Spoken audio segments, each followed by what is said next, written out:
Tu sais, en ce moment, il y a beaucoup de trucs sur les réseaux, on parle d'aura, même ça fait des années maintenant, comment on gagne de l'aura, on perd de l'aura. Et il y a un mec à l'UFC, concrètement, sa vie, ça a été de monter, descendre, et puis après d'exploser en aura jusqu'à obtenir l'aura d'un GOAT. On va parler d'Alex Pereira, qui sera de retour la semaine prochaine, puisque c'est la tête d'affiche de l'UFC 313. Il remet sa ceinture de champion des 93 kilos en jeu face à Ankalaev, qui semble être son plus gros piège. On s'est proposé en fait de refaire un peu l'ascension d'Alex Pereira en accéléré et de comprendre comment on a pu bâtir une image aussi solide que celle de Pereira sans forcément trop parler, avec beaucoup de résultats sportifs. Mais finalement, on va remarquer que c'est des timings aussi et des opportunités qu'il a saisies. On commence tout de suite l'histoire d'Alex Pereira qui débarque à l'UFC. Il a mis 4 ans à devenir forcément l'un des GOAT, puisqu'aujourd'hui, en termes de record et de nombre de KO, ça s'impose. On regarde ses débuts au sein de l'organisation avec ce combattant grec, Michailidis, qu'on connaît. On a retrouvé du côté de l'octagone. Un coup de genou sauté, c'est l'ouverture. Donc on commence de manière assez spectaculaire. Exactement, mais justement, c'est intéressant de dire qu'on commence à ce moment-là parce qu'il faut se rappeler qu'il a aussi un énorme palmarès en kickboxing. Il a été double champion du monde dans cette catégorie. Et le KO qu'on voyait contre Michailidis, il avait fait contre un combattant très fort qui s'appelait Jason Woodnis et qu'il l'a fini avec un gros genou sauté. Et donc tout ce travail-là et toutes ses compétences et tout ce travail technique debout qu'il a eu, il l'a capitalisé à l'UFC. Et on le voit faire un striking fou avec des résultats incroyables au fil des combats, c'est exceptionnel. Là, c'est assez incroyable parce que c'est Sean Strickland, combattant classé. À l'époque, il y en a qui peuvent ne pas savoir qui est Alex Pereira. Il n'est même pas favori des bookmakers. Il est coté à 2 et quelques face à Strickland. Il va le coucher avec ce qui deviendra sa signature. Ce crochet du bras gauche qu'on n'arrive pas à stopper, qui est simplement dur comme la pierre, jusqu'à se frayer un chemin face à son ancien rival, Israël Adesanya, la même organisation. Adesanya ne l'avait jamais battu en kickboxing. Et on a un Adesanya qui est très bien sur 4 rounds. Et on a un 5e round en retour de nulle part d'Alex Pereira qui va accomplir l'impensable et terminer Adesanya. Exactement, tu parlais d'aura et de timing, mais c'est justement ça. Il y avait toute une rivalité qui datait d'avant l'UFC et d'avant même le MMA entre les deux combattants. Israël Adesanya, à ce moment-là, c'était aussi l'un des plus gros visages de l'organisation. Et le voir le finir avec la manière et avec ce fameux crochet du gauche, ça peut que le faire monter en aura, c'est évident. Ouais, il termine Adesanya alors que déjà battre Adesanya, c'était un exploit. Le terminer, c'est encore autre chose. Et là, on le voit, pas trop de réaction, pas trop d'émotion. Ça deviendra à peine un sourire. Ça deviendra une des signatures d'Alex Pereira qui va forcément accorder sa revanche à Adesanya. Et ça devient l'une des plus belles rivalités de l'histoire de l'UFC, forcément, de se retrouver aussi haut niveau pour cette ceinture. Il est champion. Et là, on revoit le même schéma que ce qui se passait au premier combat. Et finalement, c'est Adesanya qui va le coucher et qui va donner l'une des plus grandes célébrations de tous les temps à l'UFC. Là, il y a une perte d'aura un petit peu pour Pereira. Ouais, perte d'aura, mais forcément, c'était aussi le jeu parce que la rivalité était tellement forte que ce soit l'un ou l'autre qui gagne, il avait tout à perdre. Mais c'est revenu incroyable. Hein. C'est vraiment une combinaison incroyable. Et surtout que, voilà, on avait l'impression que ça allait se reproduire comme sur le premier combat. Et tu as Adesanya qui revient d'entre les morts et qui finit, qui est précis. Magnifique performance. L'un des contres les plus parfaits et létals de l'histoire de l'UFC. Après ça, il y aura toute une remise en question. Beaucoup de gens qui vont se dire « mais Pereira, c'est fini en fait. En plus, si c'est pas lutter, ça va être compliqué. » Et en plus, après cette défaite, on apprend que Pereira va changer de catégorie. Il va monter chez les moins de 93 kilos, une catégorie dans laquelle il se passe énormément de choses. Tu sais, la ceinture, elle est instable. Il y a Jamal Hill, il y a Prochaska. Il va affronter l'ancien champion polonais, Błachowicz, qui lui a une grosse lutte. Il est très, très, très puissant. C'est lui qui avait donné la première défaite à l'UFC d'Adesanya, même la première défaite en MMA en carrière d'Adesanya. Et c'est un début chez moins de 93 kilos qui ne ressemble pas à ce dont on a l'habitude de voir avec Alex Pereira. Il est meilleur debout, mais il va se confronter au piège et à la stratégie de Błachowicz. Il y a même des gens qui le voient perdre ce combat après la décision Kabir.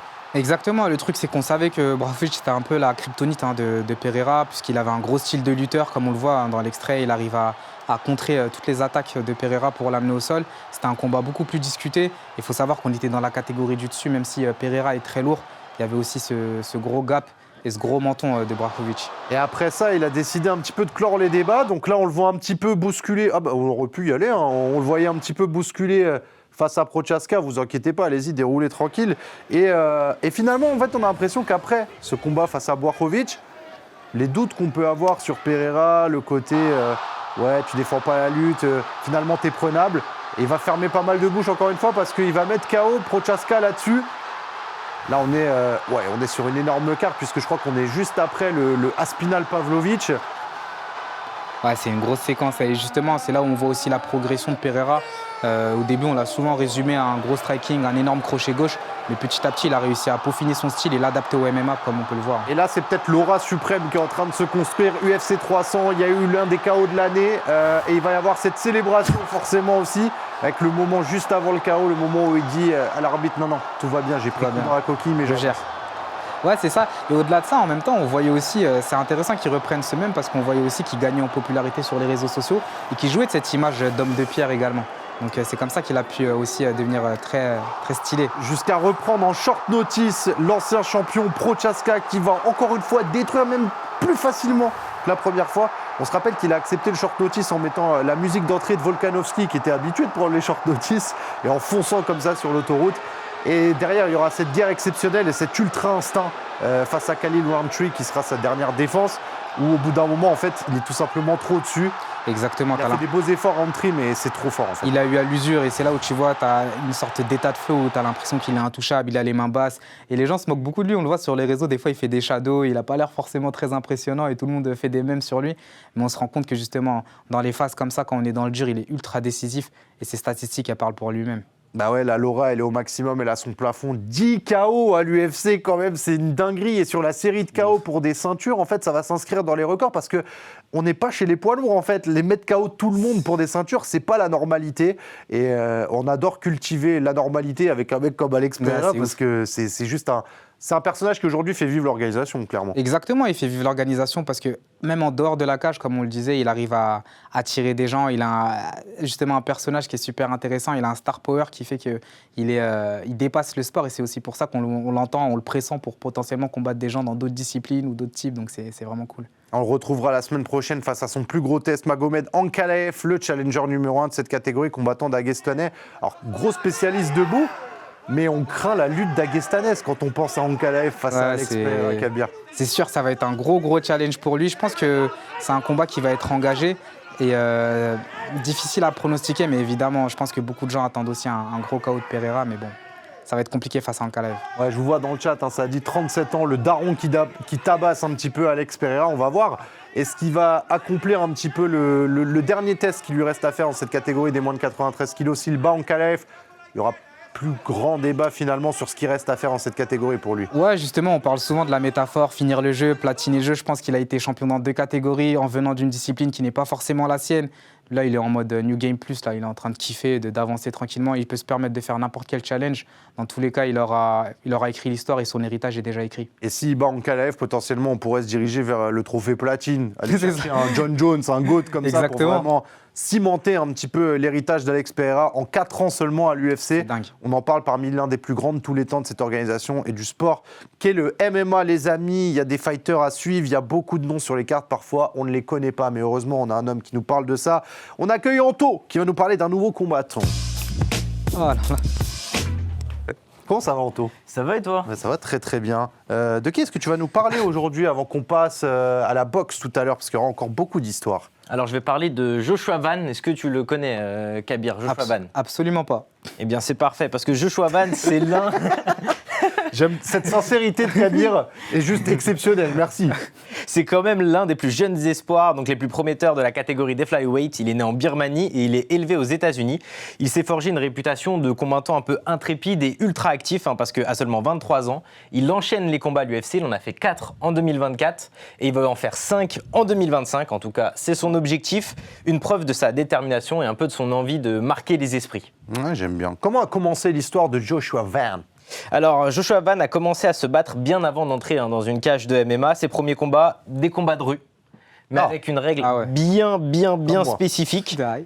Pas de kick, pas de coup au sol, on s'envoie que des parpaings, du pur striking, une école de la dureté qui lui a forgé un bon mental avant même de poser un pied sur un tapis de gym. Un renouveau attendu chez les 57 kilos. On pensait que c'était Asakura, le mec qui venait du street fight et qui allait tout faire. Il y a Joshua maintenant. Et non, il y a Joshua Van et il ne veut pas être vu comme un talent pur. C'est vraiment, il veut être vu comme un travailleur acharné. Il tient à ce que son image reflète son éthique, celle d'un combattant qui bosse dur pour arriver au sommet et non d'un prodige qui se repose sur ses capacités naturelles. Et il peut compter sur le soutien de sa plus grande fan, c'est sa maman.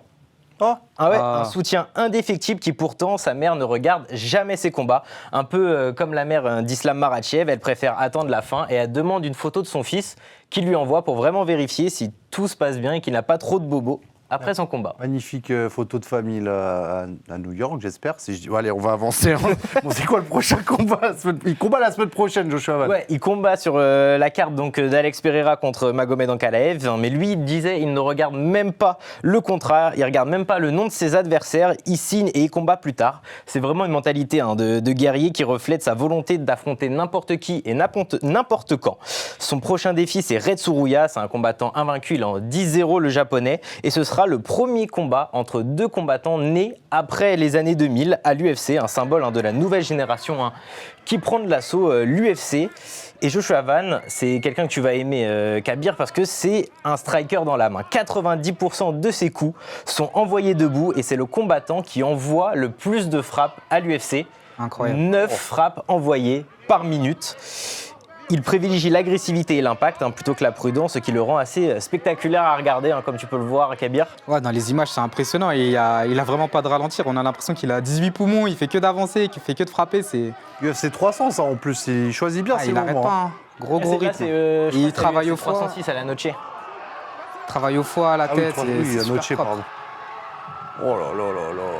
C'est vraiment un style explosif et sans retenue. Il cherche à dominer ses adversaires en imposant, comme tu l'as dit, un rythme effréné et une pression constante. C'est son cardio et son volume de frappe qui sont ses deux atouts majeurs. On voit dans les images, cardio illimité.